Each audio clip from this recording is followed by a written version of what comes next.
Hello dear students, welcome in the online class of Applied Mathematics. I am Professor Dipali Ingre from Department of Mathematics. Our today's topic is argument or amplitude of a complex numbers. Let us see vision and mission of the college. First, vision: excellence in technical education to empower youth. Now mission: impart quality technical education to prepare students with excellent technical skills. Develop competent and employable diploma engineers and responsible citizen. Strengthen industry institute interaction. Now course outcomes: use Laplace transform to solve first order first degree differential equation. Now learning outcomes: after watching this video you will be able to define argument of a complex numbers. argument of a complex number क्या होता है? Theta होता है, ये आप explain करके बता सकते हो, उसे आप डिफाइन कर सकते हो. And explain 4 cases to find argument of complex numbers. यानी पॉइंट कौन से क्वाड्रेंट में जाएगा, 4 क्वाड्रेंट में से जो भी क्वाड्रेंट में वो रहेगा उसके हिसाब से आप आर्ग्यूमेंट फाइंड कर सकते हो. So let us start our today's class on argument और amplitude of a complex number. So dear student, आज के लेक्चर में हम आर्ग्यूमेंट और एम्पलीट्यूड ऑफ कॉम्प्लेक्स नंबर ये पढ़ने वाले हैं. हम प्रीवियस लेक्चर में हमने क्या पढ़ा था? मैग्नीट्यूड और मॉड्यूलस. मॉड्यूलस और मैग्नीट्यूड ऑफ कॉम्प्लेक्स नंबर, उसका फॉर्मूला क्या था? Mod Z equals to under root A square plus B square. A square यानी रियल पार्ट का square and B square means imaginary part यानी जो आई के साथ में होता है वो उसका स्क्वायर. यस, तो वो था हमारा मॉड्यूलस और मैग्नीट्यूड एंड ये है आर्ग्यूमेंट और एम्पलीट्यूड. सो डियर स्टूडेंट, अब ध्यान से देखते हैं यहाँ पे आर्ग्यूमेंट एंड एम्पलीट्यूड कैसे फाइंड करते हैं. So the angle made by vector O P bar. So ये डायग्राम हमने देखी थी, आर्गन्स डायग्राम. सो ध्यान से देखिए, X axis Y axis, positive X axis Y axis. यहाँ पे देखिए ये डिस्टेंस कितना दिया हुआ है? ए, इसलिए ये पॉइंट है A0. एक्स एक्सिस पे एक्स कोऑर्डिनेट यानी यहाँ से लेकर यहाँ तक का distance A and Y coordinate क्या होता है? 0 एंड ये है, इसे डिनोट किया है N से. ठीक है, सो वाई एक्सिस पे एक्स कोऑर्डिनेट क्या होता है? 0, इसलिए पहला कोऑर्डिनेट 0 एंड ये जो डिस्टेंस है ये B है, ध्यान से देखिए, इसलिए B यहाँ पे. एंड ये जो O एंड P है ये पॉइंट क्या हो गया? फिर हमारा पॉइंट हमारा हो गया है पहला कोऑर्डिनेट x यानी डिस्टेंस कितना है a एंड दूसरा कोऑर्डिनेट b यानी कि b. हम इसे ऐसा कह सकते हैं पॉइंट ए बी या फिर पॉइंट एक्स वाई. अगर हमने x एंड y डिस्टेंस लिया होता तो यहाँ 90 का एंगल. अब देखिए, the angle made by vector O P bar. ये ओ पी बार एक वेक्टर है, इसकी वजह से जो एंगल मेड हुआ है विथ, ये इंपॉर्टेंट है, with positive direction of real axis. With positive direction of real axis. Positive direction of real axis यानी ये x axis is called argument or amplitude. Is called argument or amplitude of the complex number z equals to a plus bi and it is denoted by यानी argument or amplitude is denoted by theta. जैसे हमने modulus को mod Z से denote किया था, वैसे amplitude को कैसे डिनोट करेंगे हम? थीटा. तो ध्यान से देखिए, यहाँ पे एरो किया हुआ आपको नज़र आ रहा है और यहाँ पे लिखा हुआ है थीटा. ठीक है, ये क्या है? हमारा एम्पलीट्यूड या फिर आर्ग्यूमेंट. ठीक है, सो ध्यान से देखिए यहाँ पे क्या कहा है? The angle made by vector. ये वेक्टर एक एंगल बना रहा है, तो आप सोच रहे होंगे एंगल तो यहाँ भी बन रहा है, सो हमने नीचे का ही क्यों लिया है? तो इसीलिए ये मैंने अंडरलाइन किया है. विथ एंगल कहाँ बन रहा है? With positive direction of real axis. मतलब एक्स एक्सिस वहाँ पे होना चाहिए, ठीक है, और ये पॉजिटिव डायरेक्शन, ऐसे इस तरीके से। सो इसलिए ये एंगल हो गया है और इस एंगल को क्या कहते हैं, एम्पलीट्यूड। सो ये फॉर्मूला क्या रहेगा एम्पलीट्यूड फाइंड करने का, theta equals to tan inverse b by a। यहाँ पे हमने ब्रैकेट लिखा है, यहाँ मॉड भी होता है, ठीक है, मतलब अगर यहाँ माइनस भी आ जाता है तो वैल्यू क्या हो जाएंगी हमारी, plus. Yes, so theta equals to tan inverse mod b by a भी लिख सकते हैं। b एंड a, ये जो पॉइंट आपको नज़र आ रहा है ना, सो ये b एंड ये a, इस a एंड b की जगह पे स्टूडेंट x एंड y भी हो सकता है। तो सपोज अगर यहाँ x एंड y है तो यहाँ क्या आ जाएगा, tan inverse y by x। Yes, and problem जब हम सॉल्व करेंगे एग्जाम्पल्स, तब उसमें यहाँ पे वैल्यू चेंज रहेंगी, 1 2 √3 1 इस तरीके से। So therefore argument of z, उसे हम थीटा से डिनोट करते हैं या फिर ऐसे लिखते हैं, argument of z equals to tan inverse b by a, tan inverse b by a, ठीक है। यहाँ क्या हो सकता है, मॉड होता है, यानी कि अगर माइनस में भी आंसर आया है तो क्या हो जाएगा, प्लस। सो अब सभी को समझ में आ गया आर्ग्यूमेंट क्या होता है। एक्स एक्सिस से ये जो वेक्टर है जो एंगल बनाता है उसे क्या कहते हैं हम, argument. Yes, so to find argument theta we have 4 cases depending upon the position of the point of z in xy plane. So argument अगर फाइंड करना है तो हमारे पास 4 केसेस है। 4 केसेस कैसे, पॉइंट के अनुसार, पॉइंट कौन से क्वाड्रेंट में आता है, xy प्लेन में, ठीक है। सो क्वाड्रेंट कितने होते हैं हमारे पास, 4 क्वाड्रेंट होते हैं, first quadrant, second quadrant, third quadrant and fourth quadrant. हम सभी को पता ही है, ध्यान से देखिए स्टूडेंट, मैं यहाँ पे डायग्राम बना रही हूँ।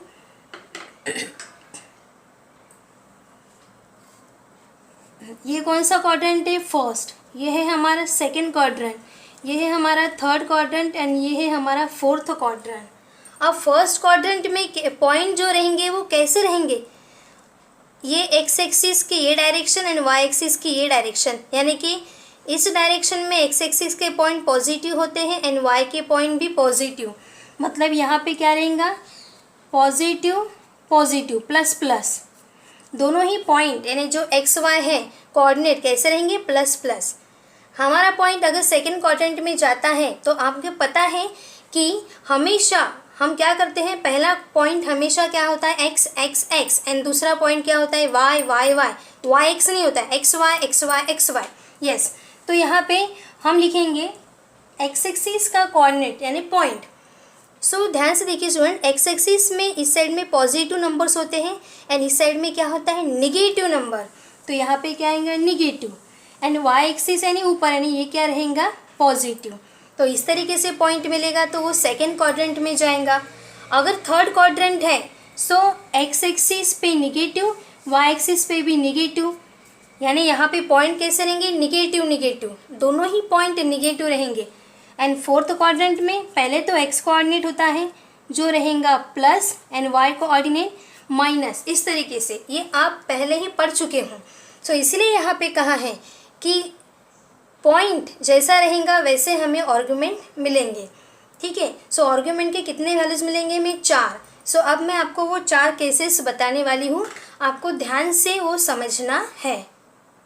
सो अब ध्यान से देखिए, केस नंबर 1 2 3 4, एंड हमारा पॉइंट जिस क्वाड्रेंट में जाएगा उसके अनुसार हमें प्रॉब्लम सॉल्व करने हैं, एग्जाम्पल सॉल्व करने हैं।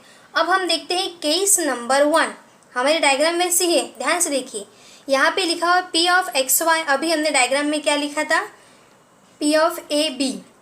सो जानबूझ के मैंने एक्स वाई लिखा है क्योंकि A एंड B भी आ सकता है या फिर X एंड Y, ठीक है। So P of X Y, X coordinate Y coordinate, point यहाँ पे लिखा हुआ P ऑफ एक्स वाई यानी ये पॉइंट, सच दैट ऐसा है कि x is greater than 0 and y is greater than 0। अब दोनों ही अगर पॉजिटिव हैं तो ये पॉइंट कौन से क्वाड्रेंट में आएगा, आप सभी को पता ही है, x एक्सिस पॉजिटिव है, x पॉइंट पॉजिटिव है मतलब इस डायरेक्शन में, एंड y भी पॉजिटिव है यानी इस डायरेक्शन में, मतलब ज़रूर हमारा पॉइंट कौन से क्वाड्रेंट में है, फर्स्ट क्वाड्रेंट में 100%। सो देयरफॉर यहाँ पे लिखा हुआ है point X Y lies in first quadrant. Okay, अब देखिए यहाँ पे लिखा हुआ है एंगल थीटा। ध्यान से देखिए, ये है हमारा एंगल थीटा, यहाँ पे थीटा लिखा हुआ है। सो एंगल थीटा यानी ये क्या है हमारा एम्पलीट्यूड, या फिर क्या कहते हैं हम इसे आर्गुमेंट। यस, जो एक्स एक्सिस से एंगल बनाता है, ये ओ पी, ये है हमारा ओ पॉइंट और ये पी पॉइंट, ये जो वेक्टर है रियल एक्सिस से पॉजिटिव डायरेक्शन में ऐसा एंगल बनाते जाता है, उसे क्या कहते हैं हम एम्पलीट्यूड और आर्गुमेंट। तो यहाँ पे हमारा ये थीटा है। सो ध्यान से देखिए, let alpha be the angle, यहाँ मैंने अल्फा भी लिखा हुआ है, alpha be the angle made by O P bar vector with X axis in first quadrant.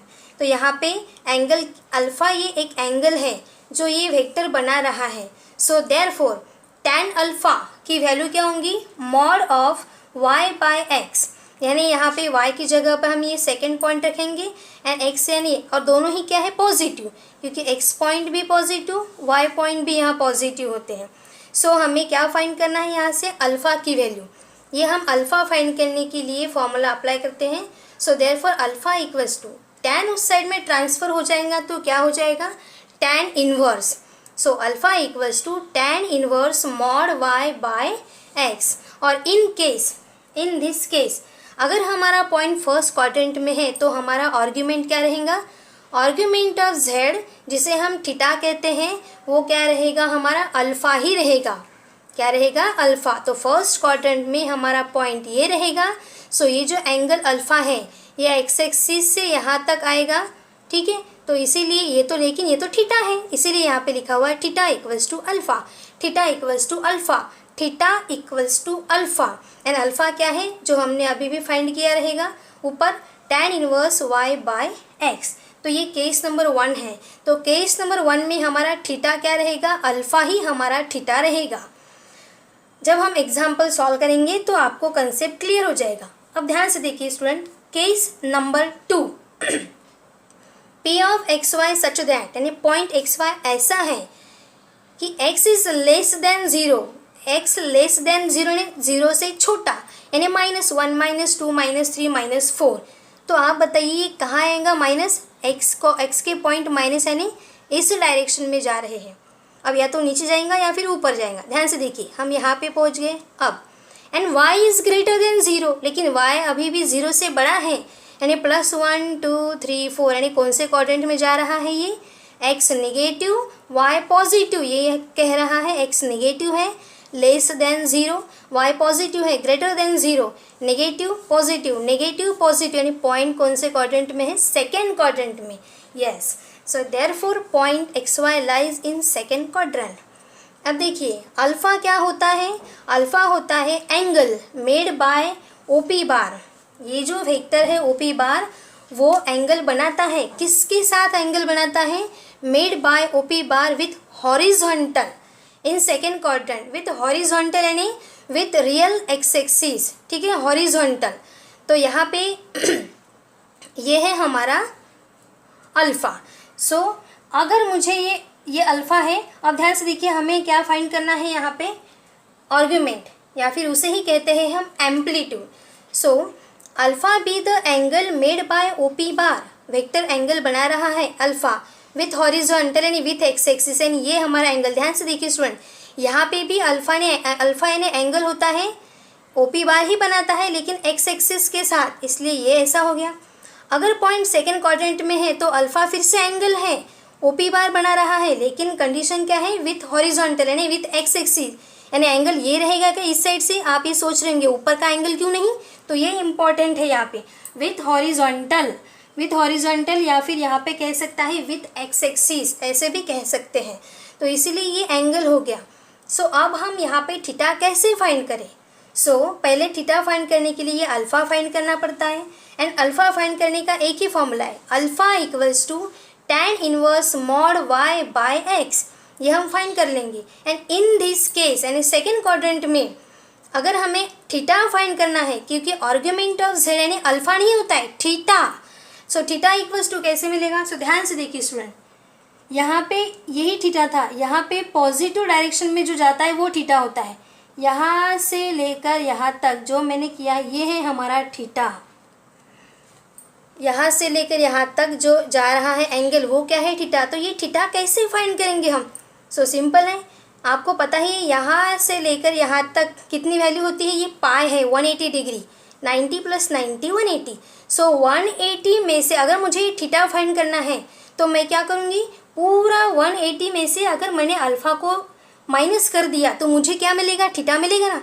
ध्यान से देखिए, यहाँ से लेकर यहाँ तक की पूरी वैल्यू में से मैंने अगर एक छोटी वैल्यू डिलीट कर दी, रिमूव कर दी, माइनस कर दी तो मुझे क्या मिलेगा, थीटा।